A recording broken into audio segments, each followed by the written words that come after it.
Pia katika hili kuna mafunzo ya kuonyesha ya kwamba mtu anaweza kuchukua udhu mahali anapooga, huko hammam, bafuni. Kuna mwingine anakuambia maji hapo katoka, unaudha, sijachukua udhu, nimeoga tu au nimekidhi haja, tunakuchukua udhu msikitini ni huku chooni kaingia nani bwana? Simeingia mwenyewe bwana. Kwa kuna watu hawezi kuchukua udhu, utachukua udhu chooni. Mtume swalla sallam alikuwa akiingia huko anamaliza kila kitu. Unafahamu? Ikiwa yafaa kujitaharisha janaba, ukatoka umetaharika, vipi udhu?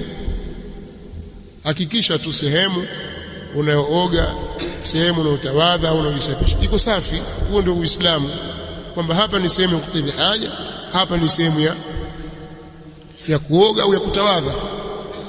Isiwe kwamba kila mahali katika choo chako wewe kuna najisi kama mlevi, mara kuja kwenye ukuta, mara sio kujipangusa kwenye ukuta, mara hivi, kila mahali choo kizima chanuka.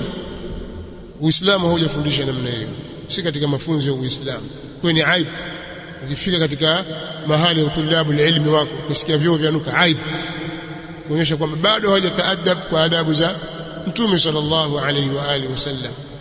Na ile ni katika adha, idha'u nnas. Waingia hamamu, waingia chooni, wewe wachafua mazingira kiasi ambacho mwenzako atakayekuja aingia tu kwa sababu ya dharura iliyompata, lakini wewe umeharibu kila kitu, alafu wewe umekwenda zako. Si katika mafunzo ya Mtume sallallahu alayhi wasallam, si katika adabu, wala si ustaarabu.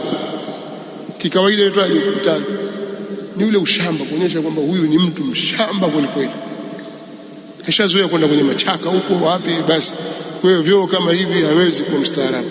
Huko machakani watu waenda akidhi haja yake, tafuta majani, ajifuta huyo, safari, hakuna cha kuflashi wala cha kufanyaje, tayari chakula cha nzi na wadudu wengine. Sasa Uislamu unatufundisha namna hiyo. Mtume sallallahu alaihi wasallam ametufundisha sisi usafi na kuwa na makarimul akhlaq na kuangalia, mimi nakidhi haja hapa, nitatoka, yeye mwenzangu ataweza kuingia, wewe uone aibu. Kwa hiyo hakuja katazwa kutawadha huko chooni, yani mahali ambapo wewe utaoga. Ikiwa waweza kuoga janaba huko kutoka tahara, basi udhu mimbabi aula.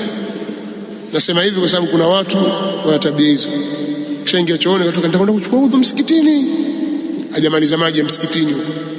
Ukija kutoka nyumbani uje na udhu wako kamili.